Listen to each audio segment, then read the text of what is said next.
شروع اللہ کا نام لے کر جو بڑا مہربان نہایت رحم والا ہے۔ جو چیز آسمانوں میں ہے اور جو چیز زمین میں ہے سب اللہ کی تسبیح کرتی ہے، اسی کی سچی بادشاہی ہے اور اسی کی تعریف ہے، اور وہ ہر چیز پر قادر ہے۔ وہی تو ہے جس نے تم کو پیدا کیا، پھر کوئی تم میں کافر ہے اور کوئی مومن، اور جو کچھ تم کرتے ہو اللہ اس کو دیکھتا ہے۔ اسی نے آسمانوں اور زمین کو حکمت سے پیدا کیا، اور اسی نے تمہاری صورتیں بنائیں اور صورتیں بھی اچھی بنائیں، اور اسی کی طرف تمہیں لوٹ کر جانا ہے۔ جو کچھ آسمانوں اور زمین میں ہے وہ سب جانتا ہے، اور جو کچھ تم چھپا کر کرتے ہو اور جو کھلم کھلا کرتے ہو اس سے بھی آگاہ ہے، اور اللہ دلوں کے بھیدوں تک سے واقف ہے۔ کیا تم کو ان لوگوں کے حال کی خبر نہیں پہنچی جو پہلے کافر ہوئے تھے؟ تو انہوں نے اپنی کرتوت کی سزا کا مزہ چکھ لیا، اور ابھی دکھ دینے والا عذاب اور ہونا ہے۔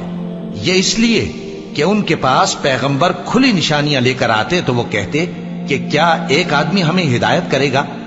تو انہوں نے ان کو نہ مانا اور منہ پھیر لیا، اور اللہ بھی بے نیاز ہو گیا، اور اللہ بے نیاز ہے، لائق حمد و ثنا ہے۔ جو لوگ کافر ہیں ان کا اعتقاد ہے کہ وہ دوبارہ ہرگز نہیں اٹھائے جائیں گے۔ کہہ دو کیوں نہیں؟ میرے پروردگار کی قسم تم ضرور اٹھائے جاؤ گے، پھر جو کام تم کرتے رہے ہو وہ تمہیں بتائے جائیں گے، اور یہ بات اللہ کو آسان ہے۔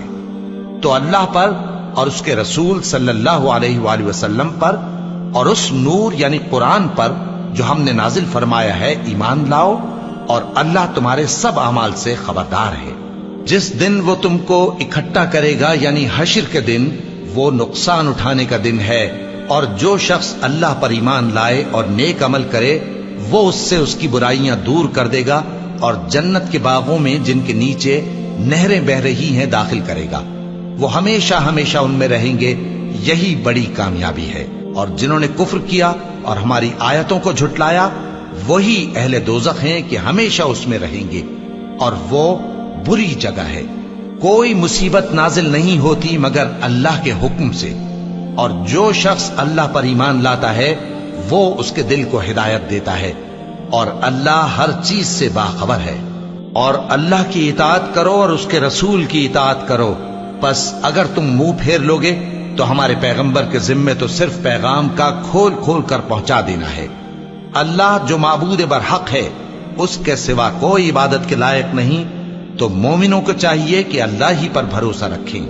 مومنوں، تمہاری بیویوں اور اولاد میں سے بعض تمہارے دشمن بھی ہیں، سو ان سے بچتے رہو، اور اگر معاف کر دو اور درگزر کرو اور بخش دو تو اللہ بھی بخشنے والا ہے، مہربان ہے۔ تمہارا مال اور تمہاری اولاد تو آزمائش ہے، اور اللہ کے ہاں بڑا اجر ہے، سو جہاں تک ہو سکے اللہ سے ڈرو اور اس کے احکام کو سنو، اور اس کے فرمانبردار رہو، اور اس کی راہ میں خرچ کرو، یہ تمہارے حق میں بہتر ہے۔ اور جو شخص طبیعت کے بخل سے بچایا گیا تو ایسے ہی لوگ راہ پانے والے ہیں۔ اگر تم اللہ کو نیک نیتی سے قرض دو گے تو وہ تم کو اس کا کئی گنا دے گا، اور تمہارے گناہ بھی معاف کر دے گا، اور اللہ قدر شناس ہے، بردبار ہے، پوشیدہ اور ظاہر کا جاننے والا ہے، غالب ہے، حکمت والا ہے۔